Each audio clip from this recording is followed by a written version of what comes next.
Hello student, welcome to my channel responsive classes. 2026 का ये model paper है जो आपके प्री बोर्ड और बोर्ड परीक्षा में के लिए बहुत ही इम्पोर्टेंट है। 2026 के प्री बोर्ड में और सेम आपका बोर्ड परीक्षा में ऐसा ही मॉडल पेपर आपको देखने को मिलेगा।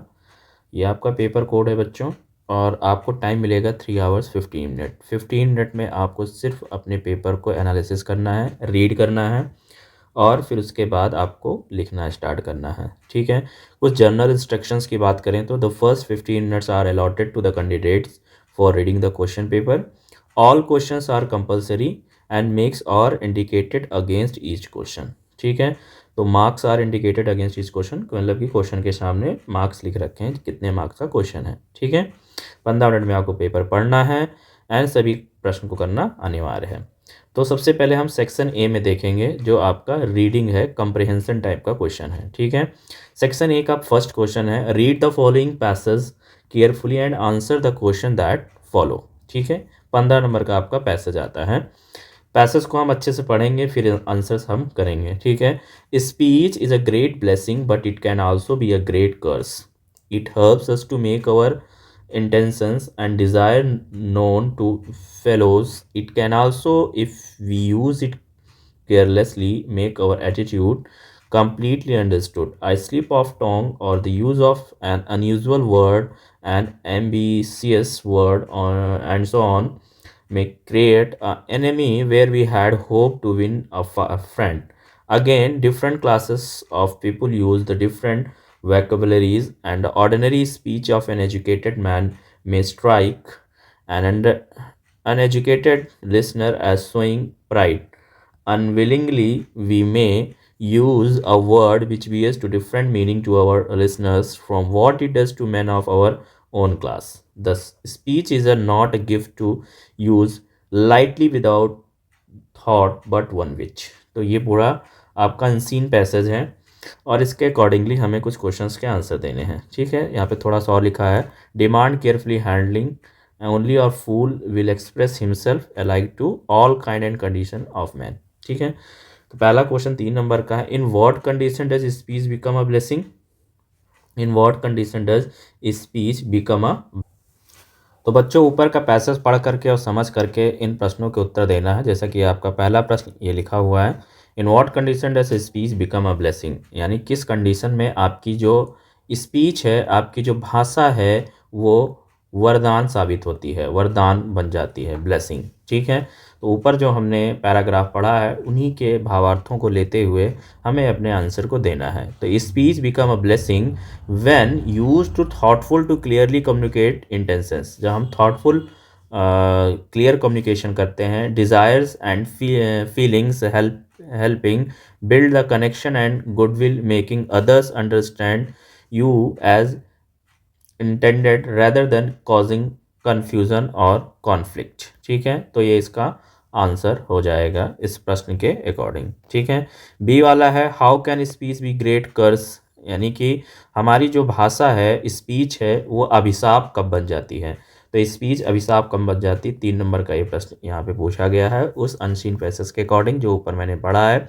Speech can be great curse when it is used carelessly. हम जब इसका इस्तेमाल केयरलेसली करते हैं, a slip of the tongue और using words that is misunderstood, यानी जब हम अपने ऐसे शब्दों, अपने जीभ से ऐसे शब्दों का इस्तेमाल करते हैं जिसका मीनिंगलेस होता है, मिसअंडरस्टूड वर्ड्स होते हैं, कैन क्रिएट अ मिसअंडरस्टैंडिंग। और ये क्या करते हैं, ये हमारे शब्द जो मिसअंडरस्टूड है वो लोगों के सामने मिसअंडरस्टैंडिंग क्रिएट कर देते हैं, lead to conflicts and even turn friends into enemies. इसलिए जो हमारे फ्रेंड्स हैं वो हमारे शब्दों को समझ नहीं पाते हैं, गलत शब्दों का इस्तेमाल करने से वो हमारे दुश्मन बन जाते हैं। ठीक है। तो ये यहाँ पे इसका अर्थ हो जाएगा। Why should we use the words carefully. तो ये भी हम उस पैसेज के अकॉर्डिंग उसके भावार्थ को लेते हुए इसका उत्तर देंगे। Why should we use words carefully, हमें अपनी भाषा का इस्तेमाल अच्छे से केयरफुली क्यों करनी चाहिए। कहते हैं ना कि सब मुंह से निकली हुई वाणी कभी वापस नहीं आ सकती। तो हमें हमेशा लोगों के सामने सोच समझ कर बोलना चाहिए और वही बोलना चाहिए जो उस समय पर बोलना उचित हो, उस वहाँ पे अनुचित शब्दों का प्रयोग नहीं करना चाहिए। तो हमें यही लिखा हुआ है, why should we use words carefully, हमें अपने शब्दों का इस्तेमाल ध्यानपूर्वक क्यों करना चाहिए।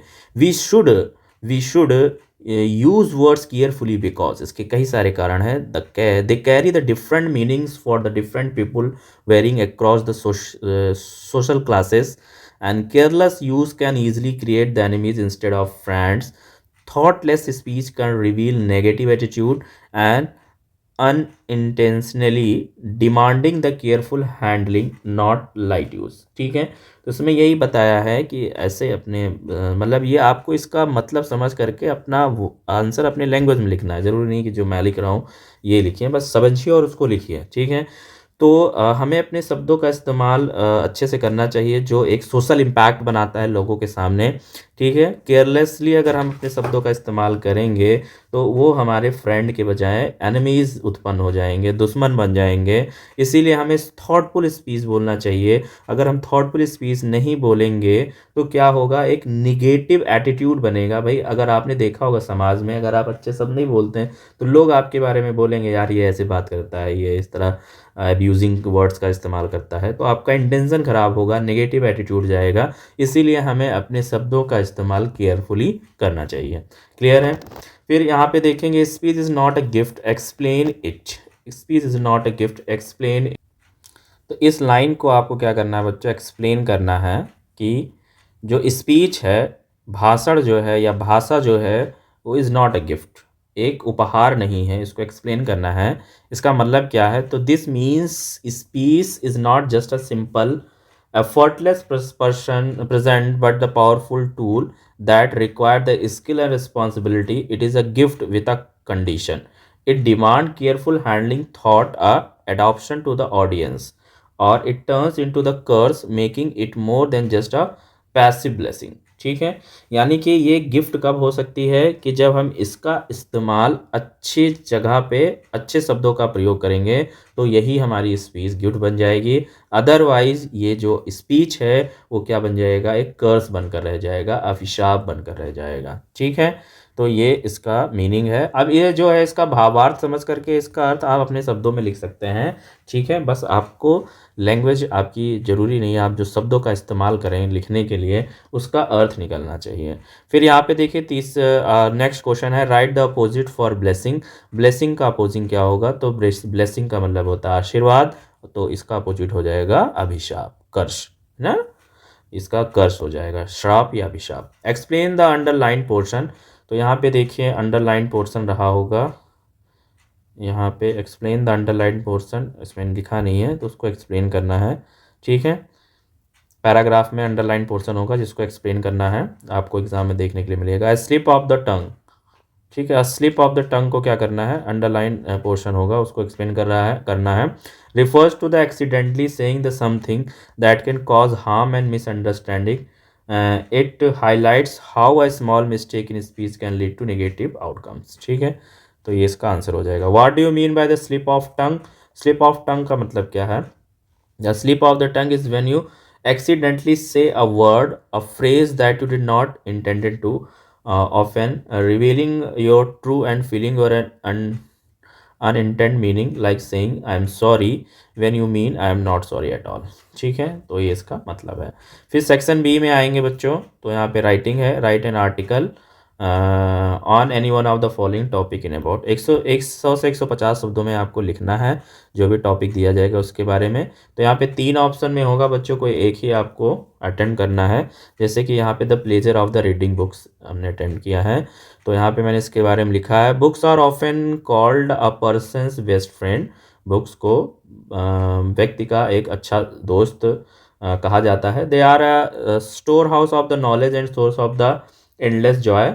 The pleasure of the reading is one of the greatest joy a person can experience. ठीक है, फिर इसकी पहली हेडिंग है source of knowledge and wisdom. जो बुक है एक सोर्स ऑफ नॉलेज है एंड विजडम है। Reading expands our horizons, whether it is a book on the history, science और travel, it teaches us things we did not know before, it improves our vocabulary and helps us express our thought more clearly. ठीक है, फिर इसके बारे में लिखेंगे a great escape. When we read a story or a novel, we travel the different worlds without even leaving our room. It allows us to meet new characters and experience different culture. This act as a great stress booster and provide the relaxation after a long day of work. ठीक है।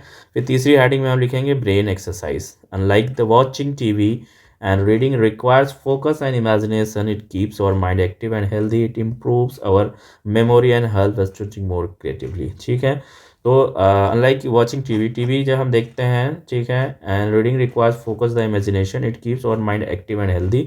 जो आपका books है वो हमारे mind को active और healthy रखते हैं एंड इम्प्रूव आवर मेमोरी, हमारी मेमोरी को इम्प्रूव करते हैं and help us think to more creatively. और एक क्रिएटिव माइंड सोचने के लिए बुक्स हमारी मदद करती हैं, क्योंकि बुक्स में जब हम अच्छी सारी चीज़ें पढ़ते हैं तो मेरा जो दिमाग है, आपका जो दिमाग है वो क्रिएटिवली सोच सकता है। ठीक है। फिर है लाइफ लॉन्ग कंपेनियन है, इसको हम एक लाइफ लॉन्ग कंपेनियन कह सकते हैं बुक्स को। तो फ्रेंड्स में leave but books stay with us for ever. भाई दोस्त जो है आपकी दोस्ती तोड़ सकता है, लेकिन बुक आपके साथ हमेशा जीवन पर्यंत आपके साथ रहता है। Whenever we feel lonely और bored, a good book is always there to give us company and comfort. तो कंक्लूजन में बात करेंगे, in today's world of mobile phones and social media, the habit of reading is fading. However, the peace and the satisfaction that come from the reading and physically book are unmatched. We should develop a habit of reading every day to make our lives richer and more meaningful. अपनी ज़िंदगी को धनवान और meaningful बनाने के लिए क्या करना है, हमें एवरी डे रीडिंग करना है, बुक्स का पढ़ना चाहिए, बुक्स पढ़ने की आदत डालनी चाहिए।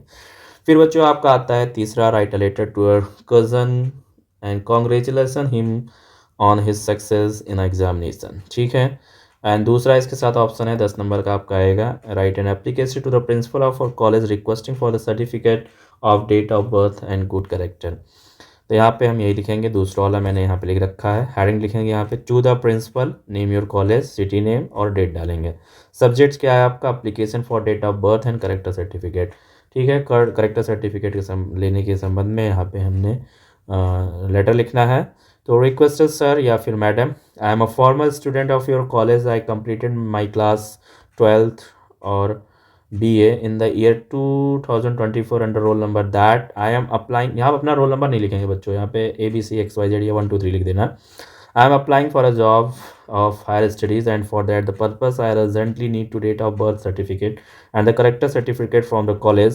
I request you to kindly issue these certificates to me as soon as possible. I have attached copies of my marks seat for your reference. ठीक है। तो यहाँ से हमने ये अपनी पूरी रिक्वेस्टिंग लिख दी। उसके बाद यहाँ पे आपको फॉर्मेट होना होगा, बाकी अंदर की रिक्वेस्टिंग आपको जो कैसे करनी है आप यहाँ पे लिख लेंगे। ठीक है। बस आपको हिंदी में सोचना है, इंग्लिश में ट्रांसलेट करके लिख देना, बस आपको फॉर्मेट सही होना चाहिए। फॉर्मेट अगर गड़बड़ाएगा तो नंबर गड़बड़ा जाएगा। I shall be every thankful to you for this your obediently. अपना नाम अपना फ़ोन नंबर लिख देना। यहाँ पे मत लिखना भाई, कॉपी में मत लिखना, नाम भी मत लिखना, फ़ोन नंबर XYZ लिख के छोड़ देना। सेक्शन C से आपका बच्चों ग्रामर स्टार्ट हो जाता है। Choose the correct option and answer the following question. The person who does not believe in the existence of God is called. तो क्या बोलते हैं उसको, वन वर्ड है, वन वर्ड के लिए है, एथीस्ट बोलते हैं। The phrase to call names means मतलब होता है टू अब्यूज़, सेकेंड वाला सही हो जाएगा। द एंटोनिम ऑफ हम्बल, तो हम्बल का एंटोनिम होता है प्राउड, ऑप्शन नंबर तीसरा सही हो जाएगा। द सिनोनिम्स फॉर हॉनेस्टिस, तो ट्रुथफुल होता है, हॉनेस्ट का जो सिनोनिम्स होता है ट्रुथफुल होता है। 4 sentence are given, correct the which one of the incorrect. तो यहाँ पे 4 sentences are given below, correct which one is incorrect. ठीक है। तो आपको इसमें से करेक्ट सेंटेंस बताना है। The cow is a useful animal, he is an honest man, he gave me an useful book and he is making a noise.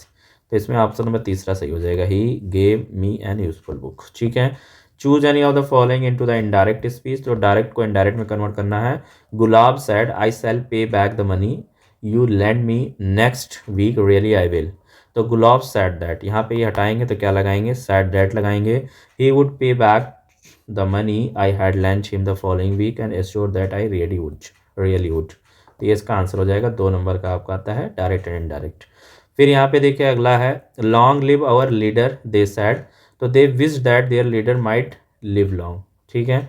फिर combine one of the following as a directed, तो यहाँ पे combine करना है सेंटेंसों को। She went to a Dehradun, she went there to see her sister. Simple sentence में इसको करना है, तो she went to the Dehradun to see her sister, ये कंबाइन करके लिख दिया गया। It is a certain he is guilty, it is certain that he is guilty. ठीक है, इट इज़ सर्टेन दैट, यहाँ पे क्या लगा देंगे, दैट, कॉम्प्लेक्स सेंटेंस में कन्वर्ट हो गया, that he is guilty. Change any of the following sentences. ठीक है, पॉजिटिव डिग्री में करना है। The air of hills is colder than that of the lowlands, तो the air of the lowland is not so cold as that of the hills, ये positive degree में convert हो गया। The children sang the national anthem, passive voice में करना है, तो passive voice में हम क्या करते हैं, ऑब्जेक्ट को सब्जेक्ट बना लेते हैं, तो नेशनल एंथम पहले लिखेंगे, the national anthem was sang by the children. ठीक है, correct any of the following sentence. ठीक है, Nitin is an university student, इसको कन्वर्ट करके लिखना है करेक्ट करके, तो एन नहीं लिखेंगे, यूनिवर्सिटी के आगे आ लिखता है। Nitin is a university student, तो यूनिवर्सिटी के आगे क्या लगता है, ए आर्टिकल लगता है, ये आपका करेक्ट हो जाएगा।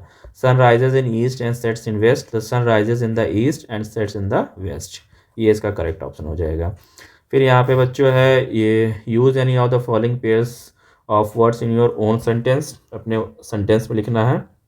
ठीक है बच्चों, तो वेन और वेन, एक वेन है और वेन है, तो she is a vain so that the spend hours admiring herself in the mirror and the nurse had hard time finding vein to draw the blood, तो ये वेन वाला है, धमनी सिरा वाला है ना ये वेन, तो ये बायोलॉजिकल टर्म है, और वेन ये इसका यहाँ पे दूसरी मीनिंग है। फिर राइट एंड राइट, ठीक है, तो इसका राइट मतलब सही होता है, इसका राइट मतलब होता है लिखना, तो इसको अपने सेंटेंस में लिखना है। फिर translate the following passage into the English. Bharat एक महान देश है, India is a great country, इस देश का कीड़ा, इस देश का कीड़ा भी रेशम पैदा करता है, तो even the insect of this country produce silk. ठीक है, ये इसका अनुवाद हो गया।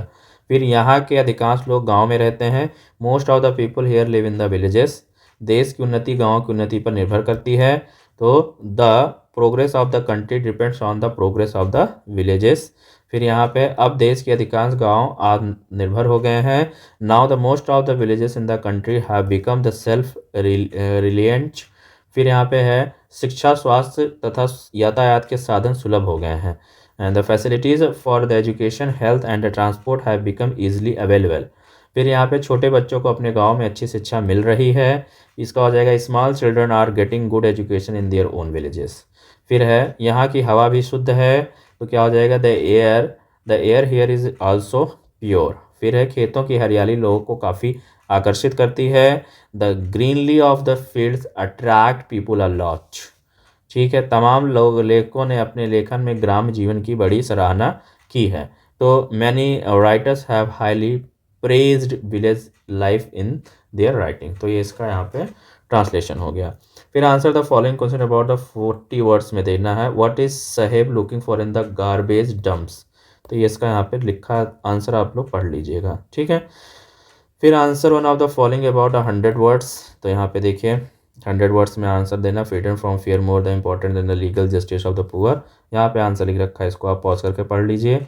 फिर आपका आता है following extract carefully answer the following question that flow, तो यहाँ पे तो आया है ये आपका एक्सटेंजा आया है, इसको पढ़ करके इसके उत्तर देना। Name the poem the poet of this line, तो ऊपर की जो पोएम है ये कीपिंग क्वाइट से ली गई है, और इसके पोएट है पोब्ला नेरुडा। ठीक है, पैब्लो नेरुडा इसके राइटर हैं। ठीक है, what sort of wars are mention in the above lines. ठीक है, तो green wars, wars with gas, and these are described as, यहाँ पे लिख रखा है, इसका उत्तर आप पढ़ लीजिए अच्छे से।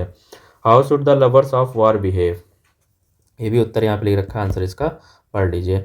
फिर right the central idea of the any of the following poems, तो यहाँ पे माई मदर एट 66 पोएम की सेंट्रल आइडिया लिख रखा है, इसको आप पढ़ लीजिए। The poem my mother eight 66 is composed by the Kamala Das. The poem shows that the fear of losing her mother of the poets, her mother is in the last stage, ये पूरा central idea यहाँ से आप इसको learn कर लीजिए। फिर यहाँ पे आपका 40 वर्ड्स में आएगा आंसर। ठीक है, ये पूरा पढ़ लीजिए। फिर यहाँ पे आपका ये भी आंसर दे रखा है, describe briefly the sense of the station as seen by carefully Charley, and who was the pale face women, what was she doing. ठीक है, ये इसका आंसर लिख रखा, पढ़ लीजिए। तो इस प्रकार आपका ये पूरा पेपर है, ऐसे ही पेपर आपको बोर्ड में देखने को मिलेगा, प्री बोर्ड में देखने को मिलेगा। पूरा पेपर आपको ऐसे लिखना है, ऐसे सॉल्व करना है